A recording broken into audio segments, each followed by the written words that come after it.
को जय जय सिया राम। प्रभु श्री राम की कृपा हमारे सभी मित्रों पर बनी रहे, यही हमारी मंगल कामना है।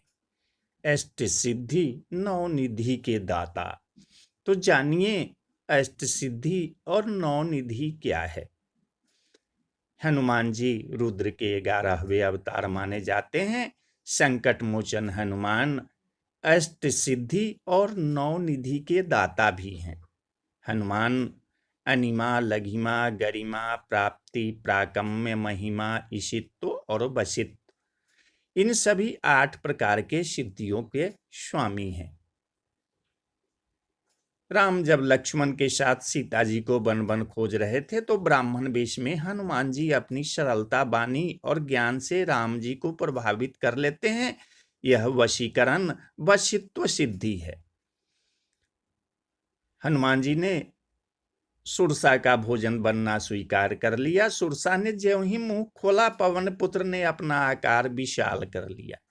यह देखकर सुरसा ने भी अपना आकार बड़ा कर लिया। जब हनुमान ने देखा कि सुरसा ने अपनी सीमा लांघकर मुंह का आकार और भी बड़ा कर लिया है, तो ये तत्काल अपने विशाल रूप को समेटते हुए उसके मुंह के अंदर गए और बाहर वापस आ गए।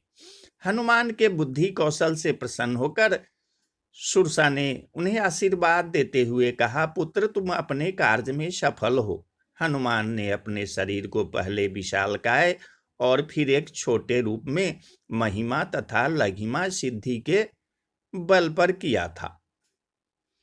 माता सीता को खोजने के क्रम में जब पवन पुत्र सागर को पार करने के लिए विराट रूप धारण करते हैं तो उनका यह कार्य महिमा सिद्धि का रूप धारण कर लेता है। इसी प्रकार जब हनुमान सागर पार लंका में प्रवेश करने के लिए आगे बढ़े तो अति सूक्ष्म रूप धरकर अनिमा सिद्धि को साकार किया। माता सीता को खोजते खोजते जब बजरंग बली अशोक वाटिका में पहुंचे तो उनके लघु रूप बनने में लघिमा सिद्धि काम आई। इसी प्रकार पवन सुत की गरिमा सिद्धि के दर्शन करने के लिए महाभारत काल में जाना होगा। जब हनुमान महाबली भीम के बल के अहंकार को तोड़ने के लिए बूढ़े बानर का रूप धारण कर उनके मार्ग में लेट गए थे और भीम उनकी पूंछ को भी हिला नहीं पाए। इस प्रकार बाल हनुमान के मन में उगते हुए सूरज को पाने की अभिलाषा जागी तो उन्होंने उसे पकड़कर मुंह में रख लिया। तो अभिलाषा सिद्धि के दर्शन हुए। पराक्रम सिद्धि को समझने के लिए पवन पुत्र कि राम के प्रति भक्ति को समझना होगा। राम भक्त हनुमान ने राम के भक्ति के अलावा और कुछ नहीं चाहा और वह उन्हें मिल गई। इसलिए कहा जाता है कि हनुमान की कृपा पाए बिना राम की कृपा नहीं मिलती। पवन पुत्र की राम के प्रति अन्य भक्ति का ही परिणाम था कि उन्हें प्रभुत्व और अधिकार की प्राप्ति स्वतः ही हो गई। इसे ही ईशित्व सिद्धि कहते हैं। इसी प्रकार 9 रत्नों को ही 9 निधि कहा जाता है। यह है पद्म, महापद्म, शंख, मकर, कच्छप, मुकुंद, कुंद, नील और खर्ब। सांसारिक जगत के लिए निधियां भले ही बहुत महत्व रखती हो, लेकिन भक्त हनुमान के लिए तो केवल राम नाम की मणि ही सबसे ज्यादा मूल्यवान है। इसे इस प्रसंग से समझा जा सकता है कि रावण के मृत्यु के पश्चात एक दिन श्री राम सीता जी के साथ दरबार में बैठे थे तो उन्होंने सभी को कुछ न कुछ उपहार दिए। श्री राम ने हनुमान को भी उपहार स्वरूप मूल्यवान मोतियों की माला भेंट की।